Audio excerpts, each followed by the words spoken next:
네, 잠잠한가 싶었던 코로나19 상황이 다시 새로운 국면을 맞고 있습니다. 새로운 국면을 맞고 있다라고 하는 표현은 질병관리본부에서 직접 쓴 표현인데요.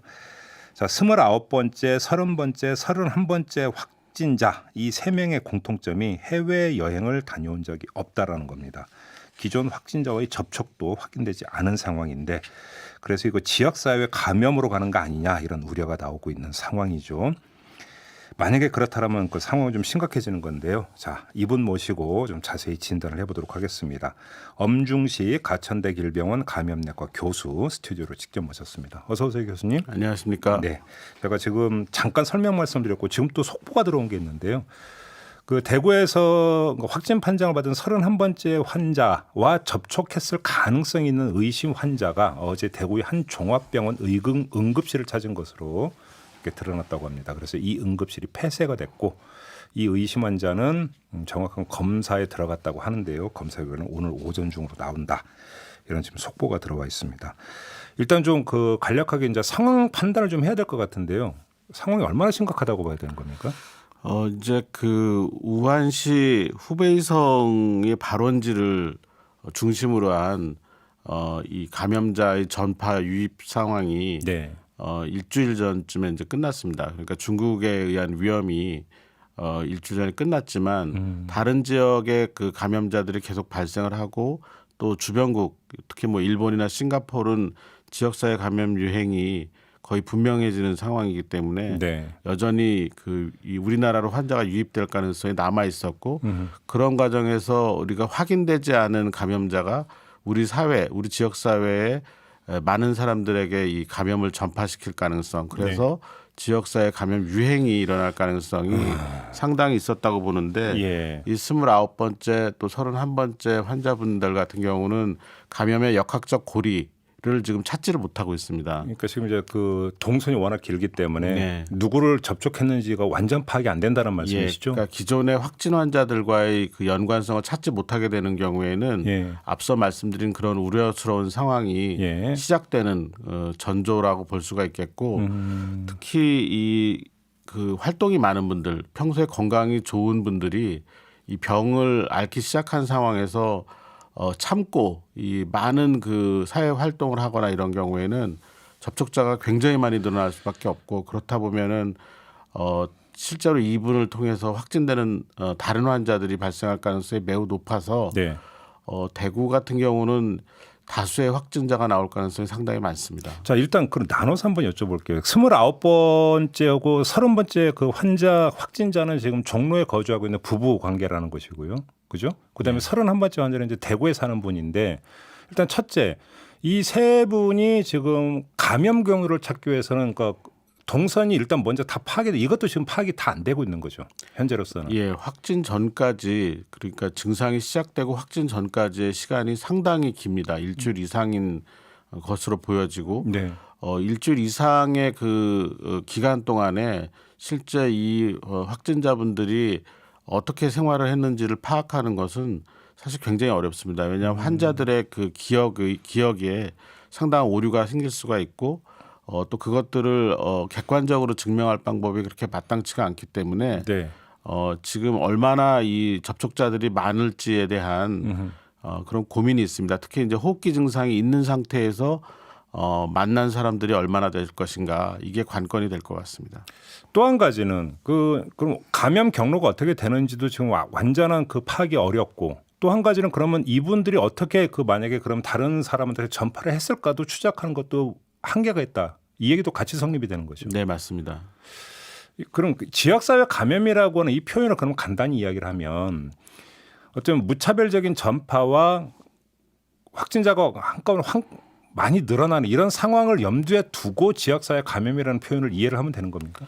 그러니까 지역사회 감염은 뭐 우리가 병원 환경 이외 그 일반적인 환경에서의 감염을 지역사회 감염이라고 하니까 네. 사실 지금 지역사회 감염은 일어난 거죠. 그런데 이 지역사회 감염이 크게 유행을 하느냐, 그러니까 유행 여부에 그 초점을 둬야 된다고 생각합니다. 그러니까 일정한 인구 집단에서 어떤 지역에서 다수의 환자가 다량으로 발생하는 대량으로 발생하는 이런 상황을 저희가 제일 우려하고 있고 실제 그 가능성이 자꾸 다가온다고 느끼고 있습니다.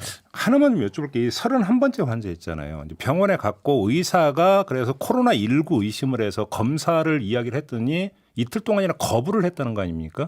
이때 방법이 없었던 건가요? 사실 이런 그 검사 방법을 시행하는 데 있어서 환자가 거부를 하면은 네.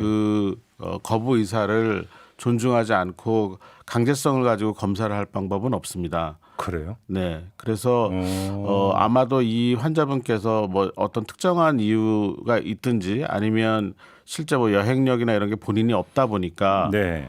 이 과도한 검사를 하는 거 아닌가라고 반응을 하셨을 수도 예, 있습니다. 물론 그럴 수도 있죠. 예, 뭔가 해외여행을 갔다 온 중에 나는 아닐 것이다라고 이제 자기의 어떤 뭐냐면 단정하에서 거부할 수는 있는데 그럼 강제적으로 그러니까 검사할 수 있는 방법은 없다라는 거고요. 네.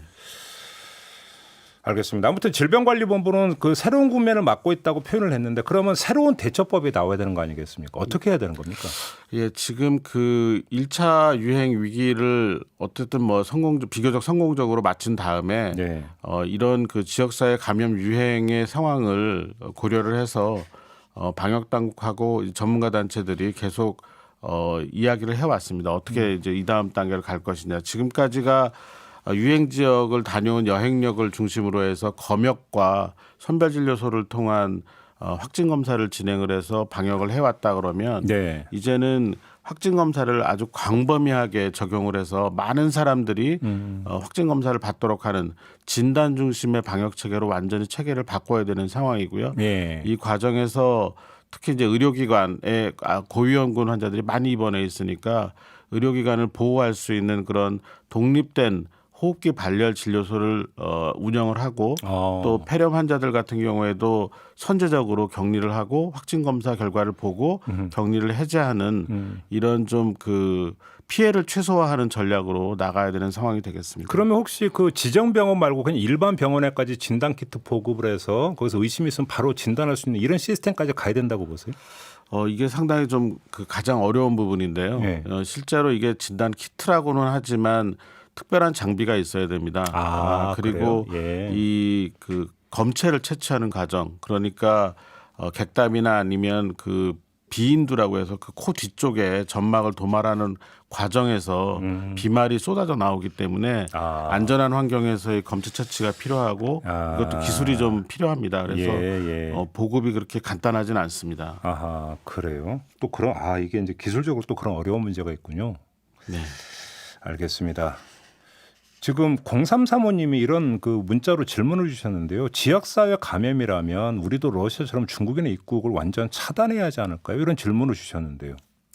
예, 이런 그 차단, 그러니까 입국 금지나 이런 차단에 의한 방법이 단기적으로는 그 효과를 거둘 수 있습니다. 어떤 효과냐면 우리 검역이 그 집중적으로 검역을 할 수 있는 인원을 줄임으로 인해서 검역의 정확성을 높일 수 있는 장점은 있지만 네. 이게 장기화되면은 실제로는 아주 작은 섬 수준에서 이 차단하는 것 말고 이외에 우리나라 정도로 그 국제적인 교류가 활발한 나라에서는 실제적으로 불가능합니다. 지금 일본의 입국객이 15,000명에서 2만 명 정도 되는데요. 입국 제한을 한다고 하더라도 뭐 한 3분의 1 정도까지 줄인다고 하더라도 뭐 중국이나 다른 지역까지 다 합치면 여전히 10,000명 이상의 검역을 매일 해야 되는데 지금 그럴 수 있는 현실적인 대응 상황은 아닙니다. 그래서 이제 검역에서 걸러내기보다는 확진자를 빨리 찾아내는 방법으로 진단 중심의 검역을 빨리 전환해야 됩니다. 한국에 온 중국인 유학생 문제가 지금 이제 그 많이 그러니까 논의가 되지 않았습니까? 어떤 대책이 있을 수 있다고 생각하세요? 지금 이제 그 교육부하고 대학 당국들이 그 적어도 그 수업에 참가하기 2주 전에 한국에 입국을 해서 자가격리를 하도록 권고를 하고 있고 자가격리를 할 수 있는 공간을 확보하기 어려우면 학교의 기숙사를 이용하는 것을 권고를 하고 있는데 사실 이것도 강제성을 갖기가 좀 어렵습니다. 뭐 법적인 기반이나 이런 것도 없고 그래서 상당히 어려움을 겪고 있는 것으로 알고 있습니다. 근데 어제 제가 이제 그 유은혜 교육부 장관하고 중국인 유학생 대표들이 그러니까 대화 나누는 걸 잠깐 뉴스를 통해서 접했는데 그 얘기를 하더라고요. 근데 그 말이 맞는 게 이제 방학을 해서 자기 고국으로 돌아갈 때 보통 자취하는 유학생들 같은 경우는 이제 자취방 빼고 갔다가 이제 다시 자취방을 얻는데 기숙사에 못 들어가고 자취방을 얻는 그 유학생들은 그럼 어디서 14일간 자가 격리를 하라는 말이냐. 공간도 없는데 이런 이야기를 하던데 이런 네. 현실적인 문제가 있는 거잖아요. 예, 사실은 자가격리와 관련된 공간을 확보하는 게 굉장히 어려운 문제 중에 하나입니다. 그리고 특히 예. 이렇게 많은 인구 집단을 보이는 경우에는 자가격리와 관련된 기존의 대책이 없어왔기 때문에 상당한 어려움을 겪고 있고요. 네. 현실적인 대안을 정부 당국이 어떻게 내놓을지 모르겠지만 어쨌든 공공시설을 많이 이용하는 방법밖에는 없지 않나 이렇게 생각합니다. 예, 그리고 시중에 또 이 얘기도 좀 꽤 돌고 있다는 얘기도 저도 얼핏 들었는데요. 8260님이 비슷한 문자를 보내주셨는데 얼마 전 중국 여행 다녀온 30대 청년이 급사를 했다고 했는데 코로나 음성 판정이 나왔습니다. 그럼 대체 사인이 뭔가요? 이런 지금 문자를 주셨거든요. 예, 실제로 이런 호흡기 감염증이 생겨서 폐렴이 진행해서 단기간에 사망하는 경우는 거의 불가능하다고 보시면 되겠습니다. 굉장히 예외적인 경우일 수 있고 예. 일단은 환자분이 돌아가시기 전에 이 확보한 검체를 통해서 확진 검사가 음성으로 나왔기 때문에 신종 그러니까 이 코로나19일 가능성은 뭐 거의 없다고 보고 있고 네. 지금 아마 이 부검을 진행하는 것으로 알고 있기 때문에 부검 과정에서 정확한 사인은 나올 것으로 생각하고 있습니다. 부검 결과가 나오겠네요. 네. 좀 기다려봐야 될 것 같고 지금 대한의사협회 같은 경우는 위기경보 단계를 경계에서 심각으로 올려야 되는 거 아니냐 이런 의견을 내놨던데 이건 어떻게 생각하세요? 네, 이번 주에 이 확진 환자들이 움직인 동선을 중심으로 해서 추가적인 확진 환자 수가 많이 나온다면은 네. 검토해 볼 만한 사안이라고 생각합니다. 아 그래요? 그러면 이게 이제 위기경보 단계를 한 단계 올리면 정부 대책이 어떻게 더 이제 확장이 되는 건가요? 일단은 이 컨트롤 타워라고 하죠. 예.